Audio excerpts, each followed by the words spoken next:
देखिए, आज हम लोग बाल मनोविज्ञान के बारे में जानेंगे। बाल मनोविज्ञान होता क्या है? ओके, कोई अपनी परिभाषा बताइएगा, बाल मनोविज्ञान क्या है? कहता है बाल मनोविज्ञान से आप क्या समझते हैं? बाल मनोविज्ञान से आप क्या समझते हैं? तो बाल मनोविज्ञान एक व्यवहारिक विज्ञान है। क्या है? व्यवहारिक विज्ञान है, जो बच्चा का बिहेव, बच्चा का किस टाइप का बिहेव रखता है उसके बारे में, बाल के बारे में पढ़ना है ना। साइकोलॉजी और चाइल्ड साइकोलॉजी में अंतर है ना, है? बाल मनोविज्ञान का अर्थ तथा परिभाषा दीजिए। बाल मनोविज्ञान एवं बाल विकास में क्या अंतर है? तो आप लोग गौर से सुनिए। बाल मनोविज्ञान एक व्यवहारिक विज्ञान है। ओके, इस व्यवहारिक विज्ञान की अनेक प्रकार से व्याख्या की गई। बहुत सारे विद्वान, बहुत सारे मनोवैज्ञानिक बहुत टाइप से अपना अपना प्रकार, अपना अपना विचार रखते हैं, उसमें अलग अलग टाइप से उसका व्याख्या की है। ओके, डम्बिल, डम्बिल कौन है? मनोवैज्ञानिक डम्बिल। डम्बिल क्या है? एक मनोवैज्ञानिक है। डम्बिल ने मनोविज्ञान को प्राणियों के व्यवहार का विज्ञान कहा है। मनोविज्ञान को प्राणियों के व्यवहार का विज्ञान कहा है। तो डम्बिल एक मनोवैज्ञानिक हम लोग को पता चला। दूसरा मनोवैज्ञानिक क्या कहता है? वुडवर्थ। वुडवर्थ ने वातावरण के संबंध में व्यक्ति की क्रियाओं से संबंधित, वातावरण के संबंध में व्यक्ति के क्रियाओं से संबंधित विज्ञान को मनोविज्ञान की संज्ञा दी। कौन? वुडवर्थ। वुडवर्थ क्यों है? मनोविज्ञानिक। वुडवर्थ कौन है? मनोविज्ञानिक है।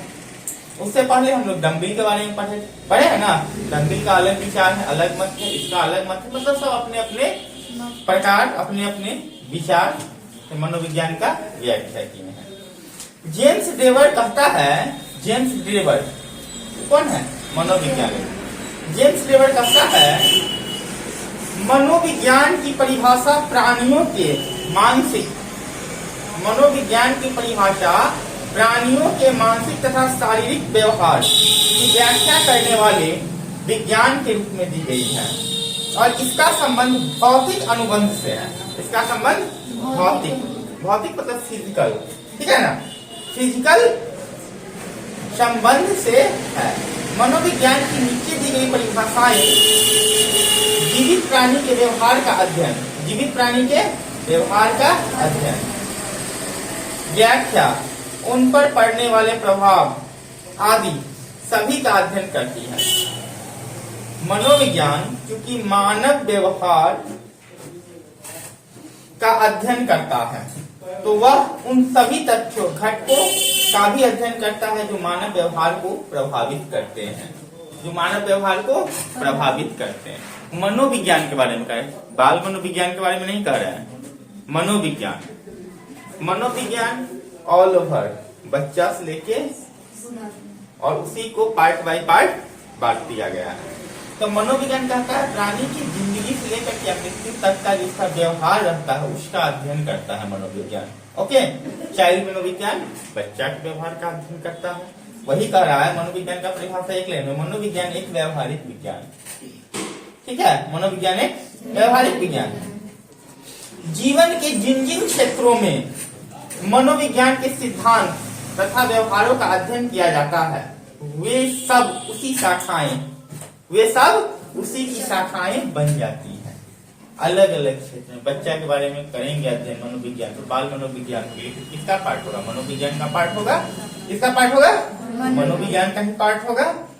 बालकों का अध्ययन जब मनोविज्ञान के आधार पर किया जाता है तो वह बाल मनोविज्ञान कहलाता है। बच्चा का अध्ययन मनोविज्ञान के आधार पर करेंगे तो क्या हो जाएगा? बाल मनोविज्ञान हो जाएगा। समझ में आ रहा है इतना? मनोविज्ञान तो शुरू से लास्ट, कहने का मतलब जीरो से लास्ट तक, जब तक जीवित है इंसान और उसके व्यवहार का जो अध्ययन करता मनोविज्ञान, बच्चे के व्यवहार का अध्ययन किया तो बाल मनोविज्ञान। समझ में आ रहा है? अगला आगे देखते हैं। बाल मनोविज्ञान के विषय में कुछ प्रश्न उठाए जाते हैं। कुछ लोग प्रश्न उठाते हैं बाल मनोविज्ञान के विषय पे। क्या बाल मनोविज्ञान का अध्ययन व्यक्तियों में इस क्षमता का विकास करता है? बाल मनोविज्ञान का अध्ययन व्यक्तियों में इस क्षमता का विकास करता है कि वह विकास एवं परिवर्तन की सामान्य दिशा को पहचान सके। करता है, करता है। क्या यह विज्ञान बालकों में वांछित व्यवहारिक परिवर्तन की दिशाओं को स्पष्ट करता है? एकदम करता है, करता है ना जी। क्या बाल मनोविज्ञान का अध्ययन बालक को सफल मार्गदर्शन प्राप्त करता है? एकदम सफल मार्गदर्शन प्राप्त करता है। एक मनोवैज्ञानिक बोला था कि अगर बच्चा को सही सोसाइटी, आर्थिक तंगी नहीं मिले, सही सोसाइटी, समाज सही आर्थिक तंगी नहीं मिले और शिक्षा मतलब सब कुछ उसको अगर समय से मिल जाता है, उचित समय पे मिल जाता है, तो हर बच्चा एक सफल इंसान होगा। एक मनोवैज्ञानिक ने बोला था, उनका अपना विचार था। आगे देखते हैं। समानता यह माना जाता है कि मूलभूत आवश्यकताओं की पूर्ति से बालक की आवश्यकताएं संतुष्ट की जा सकती हैं।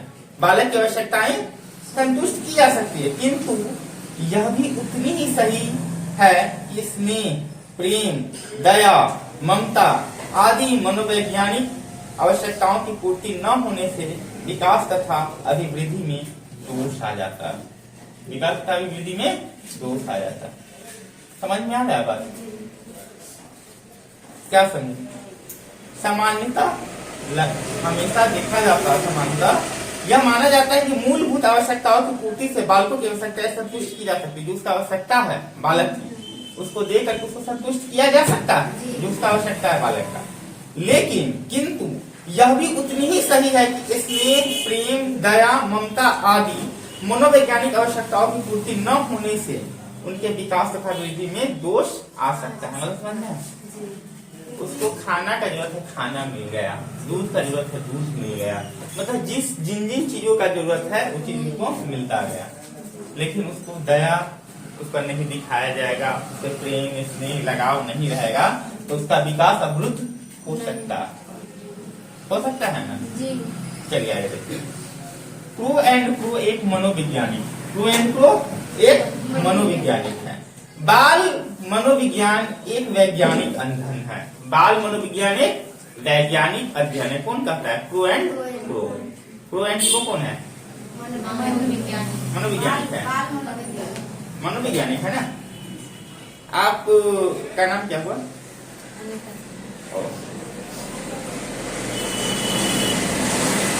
इसमें बालक के जन्म पूर्व मतलब समझ में आ रहा है ना?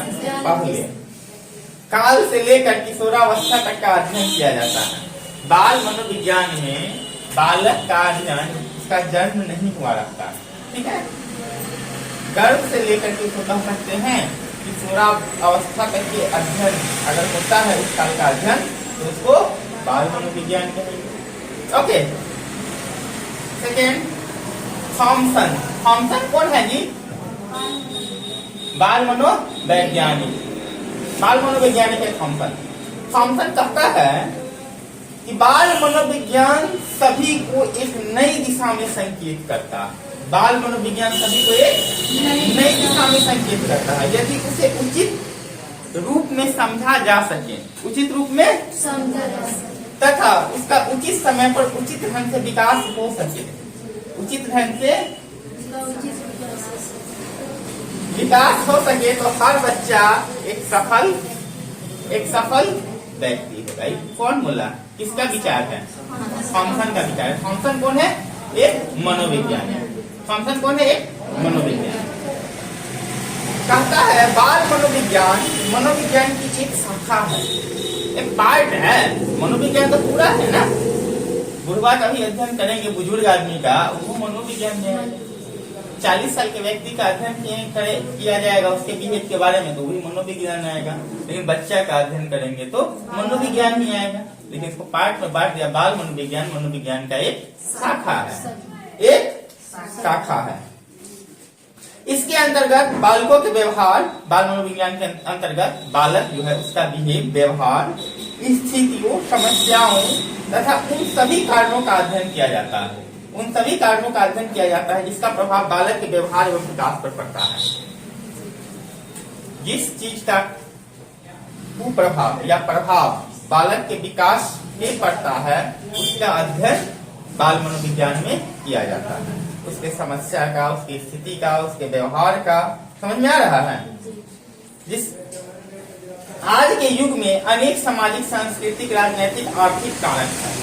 अभी जो मॉडर्न चल रहा है उसमें सामाजिक, राजनीतिक, आर्थिक बहुत सारा कारण है। अब मान लो सामाजिक के कारण मान लो कि मेरा घर है यहाँ पर, ठीक है, बगल में स्कूल है, या घर बहुत जगह देखें, घर के बगल में, जस्ट बगल में दारू का ठेका सब है, शादी का ठेका सब है। अब वहाँ पर उसी टाइप के लोग आएंगे और उसको लेने के बाद उसी टाइप का बिहेव होगा उसका, तो बच्चा को कहीं न कहीं प्रभावित करेगा ना। समाज भी कहीं न कहीं बच्चा को प्रभावित करता है। अगर सभ्य समाज है तो बच्चा को सही दिशा मिलता है। चलिए आगे देखते हैं। मनुष्य तथा उसके परिवेश को भी प्रभावित कर रहे हैं, जिसके परिणाम स्वरूप बालक प्रभावित होता है, जो भावी समय की आधारशिला है। कौन भावी समय की आधारशिला? बालक। अरे अगर देश का नेता तो वही है ना, देश का डॉक्टर तो वही है। चलिए, बाल मनोविज्ञान और बाल विकास में अंतर। Difference between child development and child psychology. बाल विकास और बाल मनोविज्ञान में क्या अंतर है, उसके बारे में थोड़ा सा हम लोग जानेंगे। 20वीं शताब्दी के प्रथम चतुर्थांश, 20वीं शताब्दी के क्वार्टर 1/4, ठीक है ना, तक अधिकांश मनोवैज्ञानिकों के अध्ययन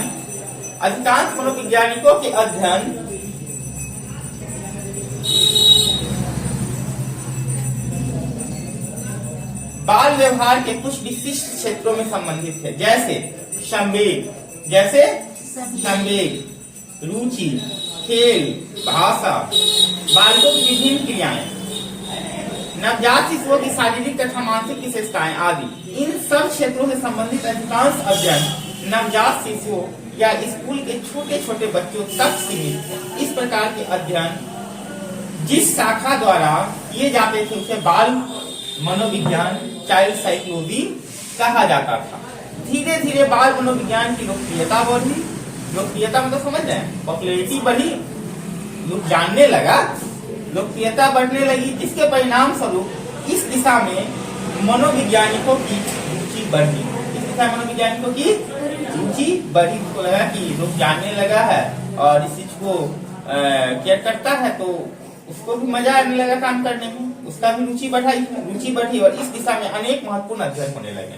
बहुत सारा अध्ययन इस दिशा में होने लगे। इन अध्ययनों के परिणाम स्वरूप मनोवैज्ञानिकों ने अनुभव किया कि केवल भिन्न भिन्न आयु स्तरों पर बाल व्यवहार के विभिन्न क्षेत्रों में अध्ययन करना ही पर्याप्त और उपयुक्त नहीं है। इन वैज्ञानिकों ने यह भी अनुभव किया कि इस प्रकार के अध्ययन से पता नहीं चलता है कि बालकों की आयु में वृद्धि के साथ साथ उनकी व्यवहार विशेषताओं में क्या क्या तथा किन कारणों में परिवर्तन होते हैं। इस प्रकार के ज्ञान के अभाव की पूर्ति हेतु इस क्षेत्र में उसके बारे में बहुत सारा वैज्ञानिक है, बहुत सारा बाल मनोवैज्ञानिक है जो बच्चों पे अध्ययन किया है। नेक्स्ट देखिए, उसके बाद आप लोग को पढ़ना होगा बाल मनोविज्ञान की अध्ययन की विधियां। उसके बाद बालक को मतलब कितने अवस्थाओं में, मतलब बाल मनोविज्ञान में कितने अवस्थाओं में बांटा गया है। बहुत सारा अवस्था है। कहाँ से शुरू होता अवस्था? पहला अवस्था बीजावस्था। बीजावस्था कब से कब तक रहता पता है आप लोगों को ना? कब से कब तक रहता है? गर्भांत से दूसरे सप्ताह तक। भ्रूणावस्था कब से कब तक रहता है? भ्रूणावस्था कब से कब तक रहता है? क्या? तीसरे सप्ताह से दूसरे माह तक। तीसरे सप्ताह से दूसरे माह तक भ्रूणावस्था रहता है। तीसरा है गर्भकालीन अवस्था। कब से कब तक का होता है? तीसरे माह से जन्म पूर्व तक। अब जब तक जन्म नहीं होता तब तक गर्भकालीन अवस्था में लोग रहता है, ठीक है। चौथा है शैशवावस्था। जन्म के दिन से लेके 15वें दिन तक की अवस्था को शैशवावस्था कहते हैं। बचपनावस्था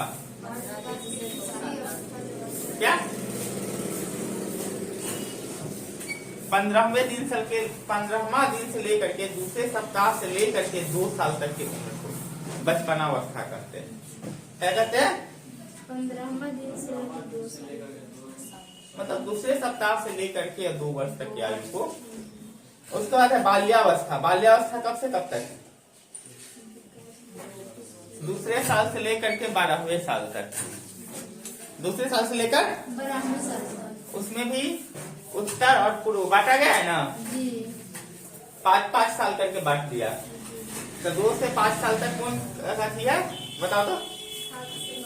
पूर्व बाल्यावस्था 2 से लेकर 2 से 6 और 7 से 12 पूर्व बाल्यावस्था। उत्तर बाल्यावस्था 7 से 12 उत्तर बाल्यावस्था। उसके बाद पढ़ना हो गया संधि। उसके बाद पढ़ना है किशोरावस्था, प्रौढ़ावस्था, मध्यावस्था, वृद्धावस्था। वृद्धावस्था के बाद लोग और कोई अवस्था होता होगा तो पढ़ेंगे बाद में। तो कल हम लोग यही सब पढ़ेंगे, इस अवस्थाओं के बारे में पढ़ेंगे। बच्चा का जन्म से लेकर के मनोविज्ञान टोटल हो जाएगा। बाल मनोविज्ञान और प्रौढ़ावस्था वृद्धावस्था बाल मनोविज्ञान में आएगा। वृद्धावस्था बाल मनोविज्ञान में आएगा, मनोविज्ञान में आएगा। कल मनोविज्ञान के प्रत्येक अवस्था के बारे में पढ़ेंगे, ठीक है ना? सही प्राणी के बारे में। Okay, that's all.